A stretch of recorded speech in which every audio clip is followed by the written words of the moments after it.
ഓ സഹോദരന്മാരെ, അല്ലാഹുവിനെ തഖ്വ ചെയ്ത് ജീവിക്കുന്ന ആളുകൾക്ക് ദുനിയാവിൽ അല്ലാഹു തആല ഓഫർ ചെയ്ത ഒരു സംഗതിയാണത്. വമയ്യത്തഖില്ലാഹ യജ്അൽ ലഹു മഖ്റജാ. മുത്തഖീങ്ങളായിട്ട് ജീവിക്കുന്നു, അവർക്കൊരു കുറവും വരാനില്ല. എല്ലാ വിഷയത്തിനും അല്ലാഹു അവർക്ക് പരിഹാരം നൽകും. വയർസുഖുഹു മിൻ ഹൈതു ലാ യഹ്തസിബ്. അവിചാരിത മാർഗത്തിലൂടെ അല്ലാഹു തആല അവർക്ക് നൽകേണ്ടതൊക്കെ നൽകും. അതേ, അതിന് തഖ്വയാണ് അടിസ്ഥാനം. ആ തഖ്വ വിട്ടേക്കരുത്, മുത്തഖീങ്ങളെ സ്വഭാവത്തിൽ നിന്ന് മാറിപ്പോകരുത്.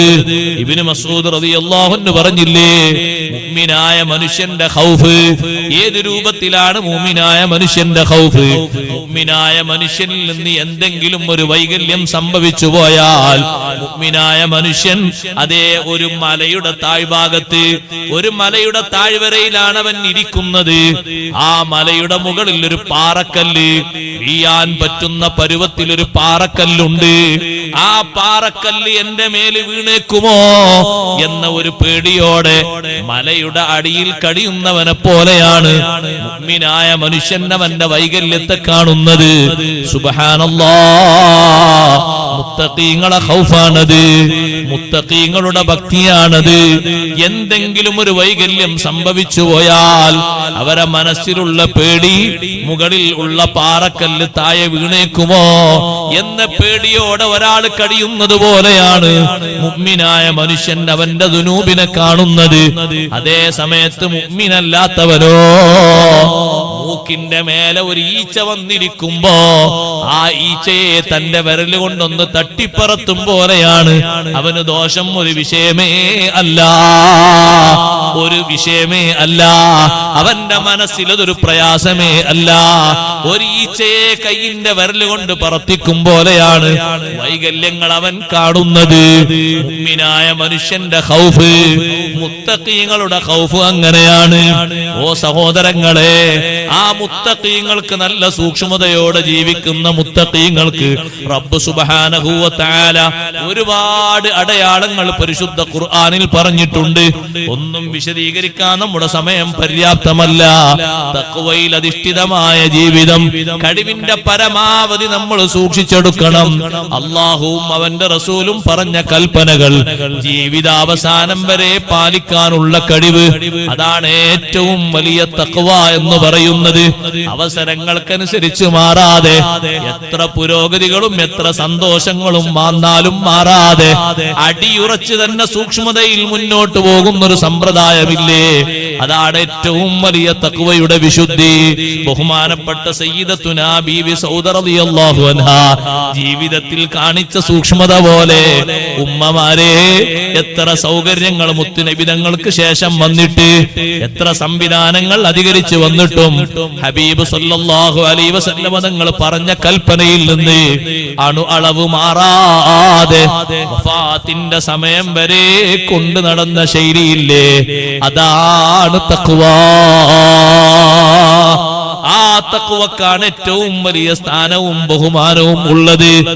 ആഖിറത്തിൽ കാണുമ്പോൾ, ആഖിറത്തിൽ ചിന്തിച്ചാൽ പേടിപ്പെടുത്തുന്ന സംഗതികള് ദുനിയാവിൽ സൂക്ഷിച്ച് ജീവിക്കുന്ന ആളാണല്ലേ മുത്തഖി എന്നതിനെ പറ്റി ഇമാം ബൈളാവി റളിയല്ലാഹു അൻഹു പറഞ്ഞത്. മുത്തഖി എന്ന് പറഞ്ഞാൽ ആരാണ്? മൻ യഖീ നഫ്സഹു അമ്മാ യദുറുഹു ഫിൽ ആഖിറ. മൻ യഖീ നഫ്സഹു, സ്വന്തം ശരീരത്തെ കാത്തു സൂക്ഷിക്കുന്നവൻ. അമ്മാ യദുറുഹു ഫിൽ ആഖിറ, പരലോകത്ത് ബുദ്ധിമുട്ടാക്കുന്ന സംഗതികൾ എന്തെല്ലാമുണ്ടോ ആ വിഷയങ്ങളിൽ നിന്നൊക്കെ സ്വന്തം ശരീരത്തെ കാത്തു സൂക്ഷിച്ച് ജീവിക്കുന്നവനാണ് യഥാർത്ഥ മുത്തഖി. പരലോകത്ത് ആ സംഗതി നമുക്ക് പ്രതികൂലമാകും, നമുക്കത് ശിക്ഷക്ക് കാരണമാകും. നമ്മുടെ മുന്നിൽ അത് ചോദ്യം ചെയ്താൽ നമ്മൾ വഷളായി പോകും, നമ്മൾ കുടുങ്ങിപ്പോകും. അത്തരത്തിലുള്ള ഏതേത് കാര്യങ്ങളുണ്ടോ, ചെറുതാകട്ടെ വലുതാകട്ടെ, അത് കാത്തു സൂക്ഷിച്ച് ജീവിക്കുമ്പോഴാണ് യഥാർത്ഥത്തിൽ നമ്മെ പറ്റി ഒരു മുത്തഖി എന്ന് പറയുന്നത്. എത്രയാണ് തഖ്വ സ്വീകരിക്കേണ്ടത്? ഫത്തഖുല്ലാഹ മസ്തതഅതും. അല്ലാഹു തആല നമുക്കതിന്റെ അളവ് പറഞ്ഞു തന്നത് അങ്ങനെയാണ്. നിങ്ങൾക്ക് സാധിക്കുന്നതിന്റെ പരമാവധി തഖ്വ ചെയ്യണം. അപ്പൊ അതിന്റെ ഒരു അളവുണ്ടാവും. ആ അളവ് ഇല്ല എന്ന് പറയാൻ കഴിയൂല. നമ്മുടെ സൗകര്യങ്ങളും സംവിധാനങ്ങളൊക്കെ വെച്ചിട്ട് അല്ലാഹു തആല പറയും, നിനക്ക് കഴിഞ്ഞിരുന്നു, പക്ഷെ നീ വേണ്ടാന്ന് വെച്ചതാണ്.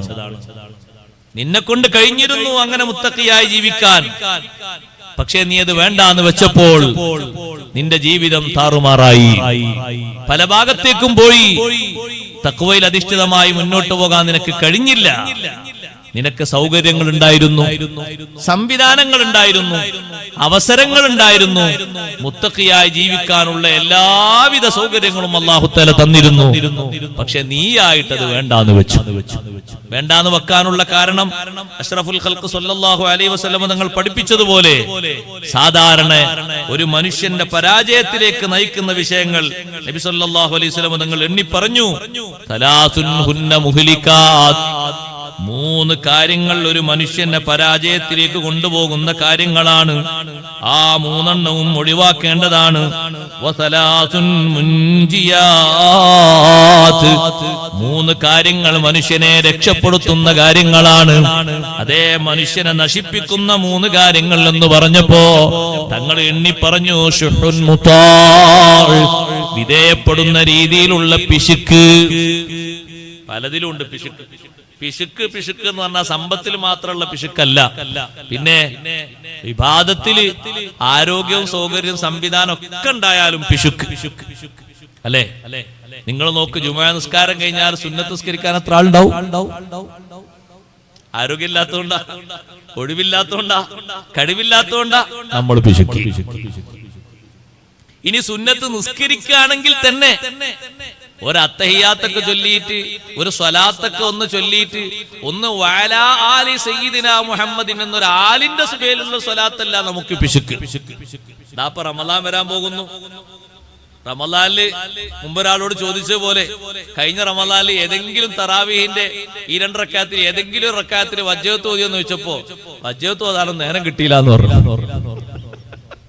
വജ്ജഹത്തുമില്ല, ഹൗദുമില്ല, ബിസ്മി തൊട്ട് ആമീൻ വരെയുള്ള ഒരു ചെറിയ ഫാത്തിഹ. ആ ഫാത്തിഹ എങ്ങനെങ്കിലൊക്കെ തീർന്ന് റെഡി ആയപ്പോഴേക്ക് റുക്കുവിലെത്തി. റുക്കുവെന്ന് കിട്ടി റെഡി ആയപ്പോഴേക്ക് ഈത്തിദാലും സുജൂദൊക്കെ അങ്ങനെ വരിയായി വന്നു. അത്തഹിയാത്തുൽ മുബാറക്കാത്തു സ്വലവാത്തു ത്വയ്യിബാത്തു ലില്ലാ എന്ന് പറഞ്ഞപ്പോഴേക്ക് അസ്സലാമു അലൈക്കും റഹ്മത്തുള്ളാഹ്, അസ്സലാമു അലൈക്കും റഹ്മത്തുള്ളാഹ് എന്ന് പറഞ്ഞു. അപ്പൊ ഇയാളും അത്തഹിയാത്തൊക്കെ ഇമാം ഏറ്റെടുത്തോളുന്നത്, ഇയാളും വീട്ടിൽ അസ്സലാമു അലൈക്കും റഹ്മത്തുള്ളാഹ്, അസ്സലാമു അലൈക്കും റഹ്മത്തുള്ളാഹ്. ഇമാം അത്തഹിയാത്തൊന്നും ഏറ്റെടുക്കൂല. അത്തഹിയാത്ത് ഓതേണ്ട പോലെ ഓതണം. അതിലെന്തൊരു പിശുക്കാണ്. ഒരു കാമിലായ സുന്നത്ത് നിസ്കാരം നിസ്കരിക്കാൻ കിട്ടുന്നോ നമ്മളെ? ഇല്ല. ജനാസ നിസ്കാരത്തിൽ ഇമാമത്ത് നിൽക്കുന്ന ഒരാള് ഔദ് ഓതിയപ്പോ ഒരാള് ബാക്കിൽ നിന്ന് ഭയങ്കര ചർച്ചയാക്കി. മയ്യത്ത് നിസ്കാരത്തിൽ ഏറ്റവും പെട്ടെന്ന് നിസ്കരിച്ചാണ് പെട്ടെന്ന് സംഗതി സലാമത്താക്കേണ്ടടുത്ത് ഔദ് ഓതാണോ? ഔദ് ഓതൊരു സുന്നത്താണ്. വജ്ജഹത്ത് മയ്യത്ത് നിസ്കാരത്തിൽ ഇല്ല. ഔദ് സുന്നത്തുണ്ട്. ആ സുന്നത്ത് ഒഴിവാക്കാൻ വേണ്ടത്. അപ്പൊ ഇമാമ പറഞ്ഞു, ഔദ് മാത്രല്ല സുന്നത്ത്, രണ്ടാമത്തെ തക്ബീറിന് ശേഷം അല്ലാഹുമ്മ ഗ്ഫിർ ലഹു വർഹംഹു എന്ന് പറഞ്ഞാ നീണ്ട ദുആ, അത് നടത്തുന്നതിന് മുമ്പ് ഒരു സ്വലുണ്ട്, അല്ലാഹുമ്മ സ്വല്ലി അലാ മുഹമ്മദിൻ എന്ന്. ഹംദ് കഴിഞ്ഞാ പിന്നെ അടുത്ത സ്വലാത്ത്. ഈ സ്വലാത്ത് ചെല്ലുന്നതിന്റെ മുമ്പ് അൽഹംദുലില്ലാഹി റബ്ബിൽ ആലമീൻ എന്നൊരു ഹംദ് അല്ലൊരു സുന്നത്തുണ്ട്. ആ സ്വലാത്ത് ചൊല്ലുമ്പോ തന്നെ അല്ലാഹുമ്മ സ്വല്ലി വസല്ലിം സലാമും കൂട്ടി പറയൽ സുന്നത്തുണ്ട് മയ്യത്ത് നിസ്കാരത്തിന്റെ സ്വലാത്തിൽ. അല്ലാഹുമ്മ സ്വല്ലി അലാ മുഹമ്മദ് എന്നല്ല, അല്ലാഹുമ്മ സ്വല്ലി വസല്ലിം സലാമും കൂട്ടി ചെല്ലൽ. ആ സ്വലാത്ത് കഴിഞ്ഞാലോ അല്ലാഹുമ്മ ഗ്ഫിർ ലിൽ മുഅ്മിനീന വൽ മുഅ്മിനാത്ത് എന്നൊരു ചെറിയ ദുആ, വിശാലാർത്ഥമുള്ള ചെറിയൊരു ദുആ സ്വലാത്തിന്റെ ശേഷം ദ്വാരക്കൽ സുന്നത്ത്. ഈ സുന്നത്തുകളൊക്കെ പാലിച്ച് നിസ്കരിക്കുന്ന മയ്യത്ത് നിസ്കാരത്തിനല്ലേ കൂടുതലും മഹത്വം സ്വീകാര്യത ഉണ്ടാകുക. വേഗം കൊണ്ട് തടി സലാമത്താക്കിയാൽ മതി. അല്ലാഹുമ്മ ഗ്ഫിർ ലഹു, അല്ലാഹുമ്മ ഗ്ഫിർ ലഹു, അല്ലാഹു അക്ബർ, റബ്ബനാ ആതിനാ ഫിദ് ദുനിയ, അസ്സലാമു അലൈക്കും വറഹ്മത്തുള്ളാഹി, അസ്സലാമു അലൈക്കും വറഹ്മത്തുള്ളാഹി മതിയാ. ഇയാൾ എങ്ങനെങ്കിലും വേഗം കൊണ്ടുപോയിക്കണം എന്നുള്ള പൂർണാർത്ഥത്തിൽ നിർവഹിക്കേണ്ടതാണ് സുന്നത്ത് എന്ന് പറഞ്ഞത്. അത് പിശുക്കാൻ പാടില്ല.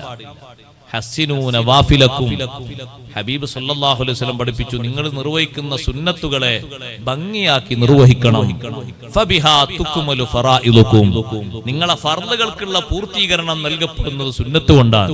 അതിന് സുന്നത്തായിട്ടില്ലെങ്കിൽ പിന്നെ ഇത് പൂരിപ്പിക്കാൻ പറ്റുമോ? ഫർളിന്റെ വീഴ്ച പരിഹരിക്കാനുള്ളതാണ് സുന്നത്ത്. സുന്നത്ത് തന്നെ വീഴ്ചകൾ ഇത്രയും നിറഞ്ഞതാണെങ്കിൽ സുന്നത്ത് നല്ല ശ്രദ്ധയോടെ ചെയ്യണം. പിശിക്കരുത്. ശുഹുൻ മുതാഅ്, വിധേയപ്പെടുന്ന തരത്തിലുള്ള പിശുക്ക് മനുഷ്യനെ നശിപ്പിക്കുന്ന ഒന്നാണ്. രണ്ടാമതായി നബി സല്ലല്ലാഹു അലൈഹി വസല്ലം തങ്ങൾ പറഞ്ഞു, ഹവൻ മുത്തബഅ്, പിന്തുടരപ്പെടുന്ന ഇച്ഛ, മനസ്സിൽ തോന്നുന്ന ഇച്ഛ ശരിയാണോ അല്ലേ എന്നൊരു വിലയിരുത്തണം. ദീന് അനുകൂലമായി തരുന്നതാണോ അല്ലേ എന്ന് നോക്കണം. ദീന് അനുകൂലം പറയുന്നതാണെങ്കിൽ നമ്മളത് എടുക്കണം, നിർവഹിക്കണം. അല്ലേ ദീന് എതിർക്കുന്നതാണോ എന്നാൽ രണ്ട് കൈയും വെച്ചത് വിട്ടേക്കണം. അത് വേണ്ടാന്ന് തീരുമാനിക്കണം. മനസ്സിന്റെ താല്പര്യം അങ്ങോട്ട് കളയണം. എനിക്ക് അങ്ങനെ ഒരു ആഗ്രഹം തോന്നുന്നുണ്ട്. ഞാൻ ഒരു ഉദാഹരണം പറയുന്നില്ല. ഒരു ഉദാഹരണം പറഞ്ഞാൽ ഒരുപാട് ഉദാഹരണങ്ങളിലേക്ക് കടക്കേണ്ടി വരും. ഒരു ഉദാഹരണം പറയുന്നില്ല. കല്യാണവുമായി ബന്ധപ്പെട്ട് ഒരുപാട് ആളുകൾക്ക് പല ആഗ്രഹങ്ങളുണ്ട്. പക്ഷേ ഏത് ആഗ്രഹവും നിന്റെ മനസ്സിൽ മുളച്ചു പൊന്തുമ്പോ നീ ആദ്യം ചിന്തിക്കണം, ശരീഅത്ത് അനുവദിച്ചതാണോ അല്ലേ. അത് ശർഇന്റെ മീസാന് വെച്ചുകൊണ്ട് നീ തൂക്കണം. ശരീഅത്ത് അനുവദിച്ചതല്ല എന്നാണോ നിനക്ക് ബോധ്യമാകുന്നത്, എന്നാൽ അതിനെ വലിച്ചെറിഞ്ഞേക്കണം. ആ ഹവ വേണ്ട, ആ ഇച്ഛ വേണ്ട. അതിനോട് പിന്തുടർന്നു പോയാൽ വരുന്നത് നാശമാണ്. മൂന്നാമതായി തങ്ങൾ പറഞ്ഞു, ഇജാബുൽ മർഇ ബിനഫ്സിഹി, സ്വയം ഒരാൾക്ക് അവൻ വലുപ്പമുള്ള ആളാണ്, വലിയ ആളാണ്, തിരക്കേടില്ലാത്ത ആളാണ് എന്ന് തോന്നിപ്പോക. നഊദു ബില്ലാഹ്. മുത്തഖീങ്ങൾക്ക് അങ്ങനെ തോന്നാൻ അവസരമില്ല. മുത്തഖീങ്ങൾക്ക് ഉണ്ടാകുന്ന സ്വഭാവങ്ങളിൽ ഏറ്റവും നല്ലൊരു സ്വഭാവമാണ് തവാളുഅ്. തവാളുഅ് എന്ന് പറഞ്ഞാൽ, പടച്ചോനെ, ഞാൻ നിന്റെ സൃഷ്ടികളിൽ ഏറ്റവും ചെറിയ ആളാണ്. നീ എനിക്ക് തന്ന കഴിവ് വലിയ കഴിവാണ്. പക്ഷേ നിന്റെ സൃഷ്ടികളിൽ എന്നെക്കാളും കഴിവുള്ള ധാരാളം ആളുകളുണ്ട്, സ്ഥാനമാനങ്ങളും ഉള്ളവരുണ്ട്, വൈകല്യം നിറഞ്ഞവനാണ്. തവാളുഇന്റെ വിനയത്തിന്റെ ചിന്തയാണല്ലോ മുത്തഖീങ്ങളുടെ സ്വഭാവത്തിൽ പ്രധാനമായും ഉള്ളത്. ഇന്ന തവാളുഅ മിൻ ഖിസാലിൽ മുത്തഖി വബിഹി തഖിയു ഇലൽ മഅലി യർതഖി. വിനയം എന്ന് പറയുന്നത് അത് മുത്തഖീങ്ങൾക്കുള്ള സ്വഭാവങ്ങളിൽ പ്രധാനപ്പെട്ടതാണ്. തഖ്വയുള്ള മനുഷ്യൻ ഉയരങ്ങളിലേക്ക് കയറുന്നത്, ഉയരങ്ങളിലേക്ക് ഉയരുന്നത് അത് തവാളു കൊണ്ടാണ് എന്ന് മഹാന്മാര് പഠിപ്പിച്ചില്ലേ. ആ തവാളു ആണ് ജീവിതത്തിൽ സ്വീകരിക്കേണ്ടത്. ഞാൻ വലിയ ആളാണ് എന്നുള്ള ചിന്ത ആദ്യം വന്നത് ഇബ്ലീസിനാണ്. അതുകൊണ്ടല്ലേ അവൻ ആദ്യമായിട്ട് അനാനിയത്ത് പറഞ്ഞത്. അന ഖൈറും മിൻഹു ഖലഖതനി മിൻ നാരിൻ വഖലഖതഹു മിൻ തീൻ. ഞാനാണ് ആദം അലൈഹിസ്സലാമിനെക്കാളും ഉത്തമൻ, ഞാനാണ്, എനിക്കാണ് മഹത്വമുള്ളത് എന്നല്ലേ അവൻ ആദ്യം പറഞ്ഞത്. അവനെ പൊക്കിയായിട്ടവൻ മാറിയപ്പോ എല്ലാ അർത്ഥത്തിലും അവൻ ശപിക്കപ്പെട്ടവനായി. ചെറിയ ഒരു ശാപമല്ല അവന് കിട്ടിയത്. വ ഇന്ന അലൈക ലഅനതി ഇലാ യൗമിദ്ദീൻ. മരിച്ചാലും തീരാത്ത ലഅനത്താണ് ഇബ്ലീസിന് അല്ലാഹു ലഅനത്ത് ചെയ്തത്. ഒന്നാമത്തെ ഊത്തോടുകൂടെ ഇബ്ലീസും മരിക്കും. പക്ഷെ ലഅനത്ത് തീരുന്നില്ല. ലഅനത്ത് ഏതുവരെയാണ്? ഇലാ യൗമിദ്ദീൻ, പുനരുദ്ധാരണ ദിവസം വരെ അല്ലാഹുവിന്റെ ലഅനത്തുണ്ട്. മരിച്ചിട്ടും തീരുന്നില്ല. ഓൻ പുനർജനിക്കുമ്പോൾ അല്ലാഹുവിന്റെ ലഅനത്ത് കിട്ടും. അത്രയും വലിയ ലഅനത്താണ് ഓന്റെ ആ തന്നെ പൊക്കിക്കൊണ്ട് കിട്ടിയത്. ആ ഉൾനാട്യം, ആ അഹംഭാവം വേണ്ട. ഇത് മൂന്നും നാശത്തിലേക്ക് കൊണ്ടുപോകുന്ന കാര്യങ്ങളാണ്. രക്ഷപ്പെടുത്തുന്ന മൂന്ന് കാര്യങ്ങൾ നബി സല്ലല്ലാഹു അലൈഹി വസല്ലം നിങ്ങൾ എണ്ണി പറഞ്ഞു. ഫൽ അദ്ലു ഫിദ്ദിലാ വൽ ഗളബ്. തൃപ്തി വരുന്ന സമയത്താണെങ്കിലും കോപം വരുന്ന സമയത്താണെങ്കിലും ശരിയായ വർത്തമാനം പറയാം. അത് രക്ഷപ്പെടുത്തുന്ന ഒരു കാര്യമാണ്. ദേഷ്യം പിടിക്കുമ്പോഴാണെങ്കിലും ഓൻ പറഞ്ഞ് കറക്റ്റേ പറഞ്ഞിട്ടുള്ളൂ, അപ്പുറൊന്നും പരിധി വിട്ട് പറഞ്ഞിട്ടില്ല. തൃപ്തിയുള്ള സംഗതിയാണെങ്കിലും അപ്പോഴും ഓവറാക്കി പറഞ്ഞിട്ടില്ല, ഭാഗത്തിനെ പറഞ്ഞിട്ടുള്ളൂ. ദാരിദ്ര്യത്തിലും സമ്പാദ്യത്തിന്റെ സമയത്തും മിതമായ രൂപത്തിലുള്ള ചെലവ് ചെയ്യല് അത് മനുഷ്യനെ രക്ഷപ്പെടുത്തുന്ന സ്വഭാവമാണ്. ഇഖ്തിസാദു ഫിൽ ഫഖ്രി വൽ ഗിനാ, മിതമായ നിലക്കുള്ള ചെലവ് ചെയ്യുന്ന സ്വഭാവം. അല്ലാഹു തആല അവനങ്ങ് ഐശ്വര്യം ഏറെ കൊടുത്തപ്പോ കയ്യും കണക്കുമില്ലാത്ത രീതിയിൽ പ്രൗഢി നടിച്ചുകൊണ്ട് ചെലവഴിച്ച ആളല്ലേ ഖാറൂൻ. പരിധി വിട്ട് ചെലവഴിച്ചപ്പോ അത്യാവശ്യത്തിനുള്ളതിലേക്കൊന്നും ഒന്നും കൊടുക്കാതെ അഹങ്കരിച്ച് ചെലവഴിച്ചപ്പോ അവനെയും അവന്റെ കൊട്ടാരത്തെയും അല്ലാഹു തആല ഭൂമിയിലേക്ക് താഴ്ത്തി കളഞ്ഞില്ലേ?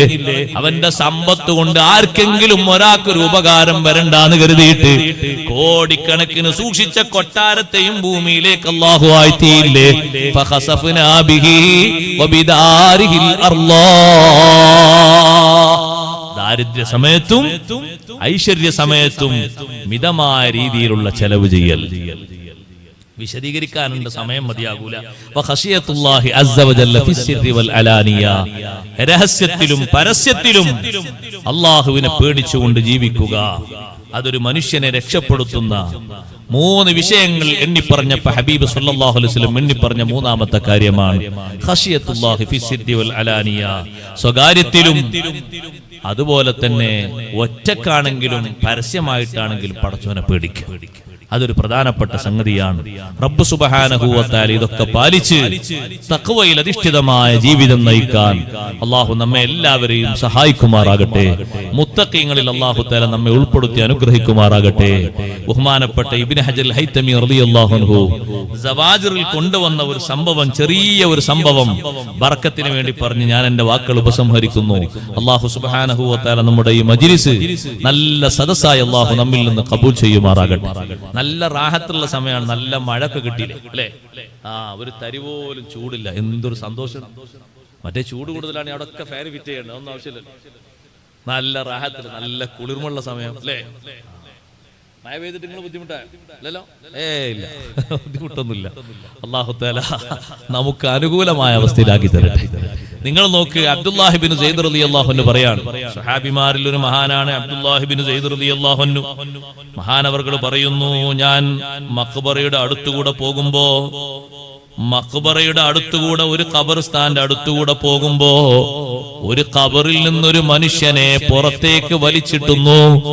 ആ മനുഷ്യന്റെ ശരീരത്തിൽ മുഴുവനും അതാ ചെങ്ങല ചുറ്റിക്കളഞ്ഞിട്ടുണ്ട്. ചെങ്ങലയിൽ ബന്ധിതനായ ഈ മനുഷ്യനെ അതാ ഉള്ളിലേക്ക് വീണ്ടും വീണ്ടും വലിച്ചു കൊണ്ടുപോകുന്നു. പിന്നാലെ നിന്നിട്ടൊരാള് വലിക്കുന്നുണ്ട്. രക്ഷപ്പെടാൻ വേണ്ടി പുറത്തേക്ക് വന്ന ഈ മനുഷ്യൻ ശ്രമിക്കുന്നുണ്ട്. അങ്ങനെ ഖബറിലേക്ക് തന്നെ വീണ്ടും അദ്ദേഹത്തെ വലിച്ചേച്ചു കൊണ്ടുപോയി. ആ മനുഷ്യനെ അടിക്കുന്ന ശബ്ദം പുറത്ത് വെച്ച് ഞാൻ കേൾക്കുന്നുണ്ട്. ആ മനുഷ്യൻ ചോദിക്കുന്നുണ്ട്, അലം അകുൻ ഉസല്ലി, ഞാൻ നിസ്കരിക്കുന്നവനായിരുന്നില്ലയോ?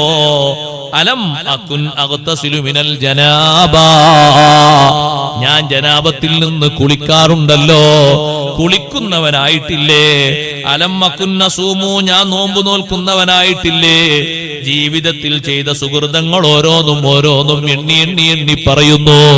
പക്ഷേ അപ്പുറത്ത് അടിക്കുന്ന ആളെ മറുപടി, ബലാ, അതെ, നീ നിസ്കരിച്ചിരുന്നു, നോമ്പ് നോറ്റിരുന്നു, പലതും ചെയ്തിരുന്നു. പക്ഷേ വലാകിന്നക കുന്ത ഇദാ ഖലൗത ബിൽ മആസി ലം തുറാഖിബില്ലാഹ തആല,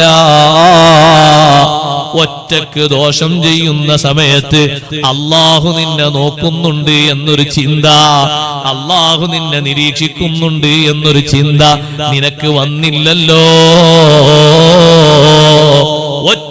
ഒറ്റക്ക് ദോഷം ചെയ്യുന്നത്, അതേ മുഅ്മിനീങ്ങളെ, ഓരോ റൂമിലും ഇപ്പൊ ഏതാ ഒറ്റക്ക് ഉപകരണങ്ങളെയും സമീപിച്ച് ദോഷം ചെയ്യുന്ന ആളുകൾ എത്ര അധികമാണെന്നറിയുമോ? അന്തിപ്പാതിര നേരം വരെ 2 മണി 3 മണി സമയം വരെ ഉപകരണങ്ങളിലൂടെ ചാറ്റിംഗ് നടത്തി അന്യപെണ്ണിന്റെ ശരീരങ്ങൾ കണ്ട് അന്യപെണ്ണുങ്ങളോട് സംസാരിച്ച് ജീവിതത്തിൽ അതൊരു ഹോബിയാണെന്ന് മനസ്സിലാക്കി തികഞ്ഞ ഹറാമുമായി കഴിഞ്ഞുകൂടുന്നവര് ശരിക്കൊന്ന് ആലോചിക്കണേ. അതേ രൂപത്തിലുള്ള ഓരോ സന്ദർഭത്തിലും അല്ലാഹുവിന്റെ നിരീക്ഷണമുണ്ട്. ഇന്നല്ലാഹ കാന അലൈക്കും റഖീബാ, അല്ലാഹു എപ്പോഴും നിരീക്ഷിക്കുന്നവനാണ്. ഒരു സമയവും അതിന് ഒഴിവില്ലല്ലോ, ഒരു സ്ഥലവും അതിന് ഒഴിവില്ലല്ലോ. ആ ഒരു നിലക്കുള്ള നല്ലൊരു ചിന്ത മുത്തഖീങ്ങളെ മനസ്സിൽ എപ്പോഴും നിറഞ്ഞു നിൽക്കേണ്ട ചിന്തയാണ്. ആ നിലക്ക് ചിന്തിച്ച് തഖ്വയിൽ അധിഷ്ഠിതമായി ജീവിക്കണമെന്ന് എന്നോടും നിങ്ങളോടും ചെറിയ രൂപത്തിൽ ഒന്ന് ഉപദേശിച്ച് ഞാൻ എന്റെ വാക്കുകൾ ഉപസംഹരിക്കുന്നു. റബ്ബ് സുബ്ഹാനഹു വ തആല നമ്മുടെ മജ്‌ലിസ് ഖബൂൽ ചെയ്യുമാറാകട്ടെ.